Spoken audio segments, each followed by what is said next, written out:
Bismillahirrahmanirrahim. Assalamu alaikum. Our today's presentation is about COVID-19 virus and world financial burden.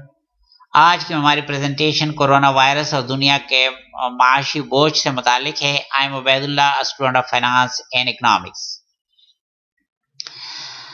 Today, gentlemen, I would like to share with you some secondary data with sources.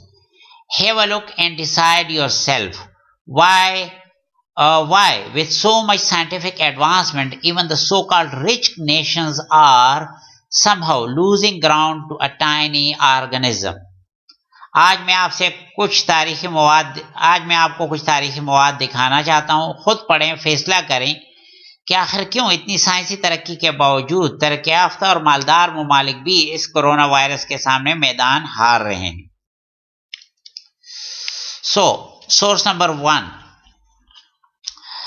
See the document titled Report of Auditor General to the House of Commons for 1993.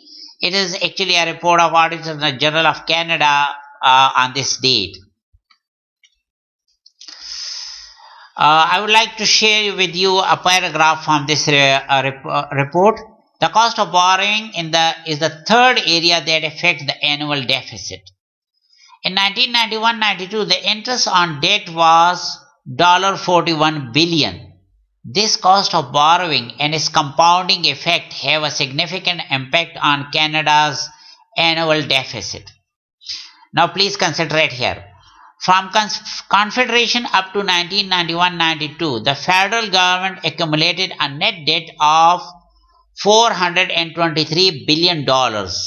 Of this, just $37 billion represent the accumulated shortfall in meeting the cost of government programs since Confederation. The remainder, $386 billion, represent the amount the government has borrowed to service the debt created by previous annual shortfall. Gentlemen, this is the amount of debt servicing or interest charges. Look at this here. The total amount is 100%. This pie shows the 100% amount, and this is the amount they are paying in interest in Canada, and this is the amount is left for government programs. I'm afraid the situation of other country may also be similar or close to it. Another source, see the article titled Money in Modern Economy and Introduction, written by these gentlemen and printed in Bank of England's Quarterly Bulletin 2014 Quarter 1. This statement appears in this article. Most money in modern economy is in the form of bank deposits, which are created by commercial banks themselves. He means which are created out of nothing by commercial banks themselves, and they charge every one of us huge amount in interest on this freely created money. Gentlemen, don't you think we are son of a lesser god? Why is then counterfeiting illegal? For more detail and critical analysis on this topic, see my video titled 001 Open Message on YouTube. जदीद मईशत में मुतहर्रिक ज़्यादातर पैसा दरअसल bank deposits होते हैं जिनको commercial bank खुद बनाते हैं. Another source, in a lecture given at Westminster, March 7, 1936, by C.H. Douglas, said this to his audience, a social credit audience.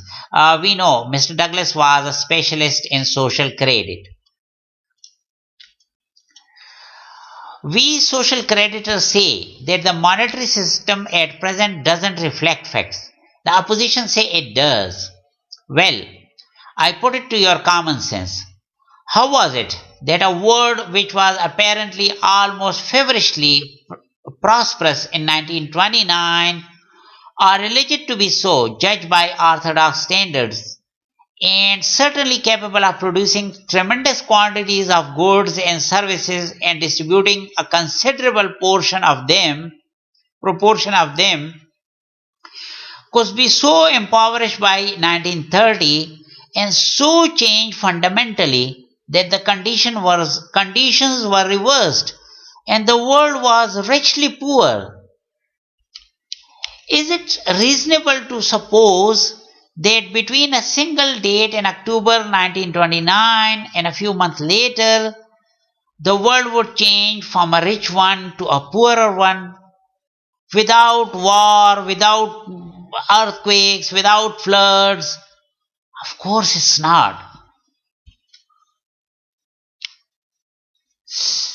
And here comes a Nobel Prize winning economist, Mr. Maurice Allais, professor of economics at National School of Mining Engineering in Paris. He writes, in a sense, the present creation of money out of nothing by banking system is, I do not hesitate to say it, in order to make people clearly realize what is at stake here. This creation of money out of nothing is similar to the creation of money by counterfeiters, so rightly condemned by law. In concrete terms, it leads to the same results. Another source, this time a former economist at Harvard. The study of money above all other fields in economics is one in which complexity is used to disguise truth or to evade truth, not to reveal it. The process by which banks create money is so simple that mind is repelled. With something so important, a deeper mystery seems only decent. This time, a Canadian economist.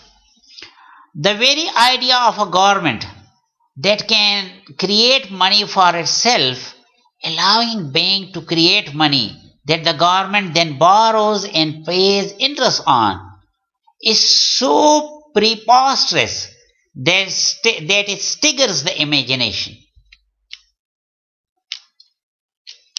Another source, and this time Prime Minister of Canada, Mr. Mackenzie King.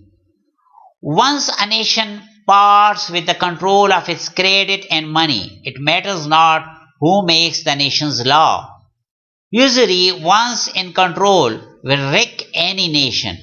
Until the control of issuance of currency and credit is restored to government and recognized as its most conspicuous and sacred responsibility, all talk of sovereignty, of parliament, and of democracy is idle and futile. Napoleon Bonaparte. When a government is dependent upon bankers for money, they, and not the leaders of the government, control the nation. Since the hand that gives is above the hand that takes, money has no motherland. Finances are without patriotism and without decency. Their sole object is gain.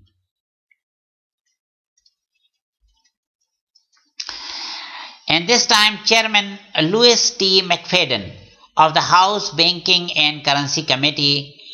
Some people think that Federal Reserve Bank are US government institutions. They are not government institutions. They are private credit monopolies which prey upon the people of US for the benefit of themselves and their foreign and domestic swindlers and rich and predatory money lenders. I'm afraid situation around the world is same.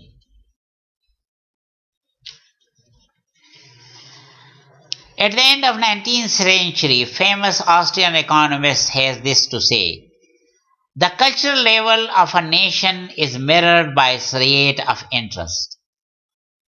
And look at this hypothesis. The higher a people's intelligence and moral strength, the lower the rate of interest. Another source, 1891 American Banker Association. It's actually a part of a letter is printed in Congress record. Please check Congress record. On September 1, 1894, we will not renew our loan under any consideration. On September 1st, we will demand our money. We will foreclose and become mortgages in possession. We can take 2/3 of farms west of Mississippi and 1,000 of them east of Mississippi as well. At our own price, we may as well own 3/4 of the farms of the West and the money of the country. Then farmer will become tenants as in England. They are trying to destroy US. And this final source, Michael Journal for Social Credit Monetary Reforms. This is their website. It's a cartoon. Look first, government, instead of whipping people, whip the banker. So see this message. This person represents the banker, IMF, and this person represents the government. This horse represents the citizen, and whip represent the various taxes imposed on these citizens. A government collects taxes from us, and most of it, as in case of Canada, goes to bankers. If the country creates money for the people, no more debts, taxes, unemployment, and bankruptcies. Gentlemen, thank you very much for being with us.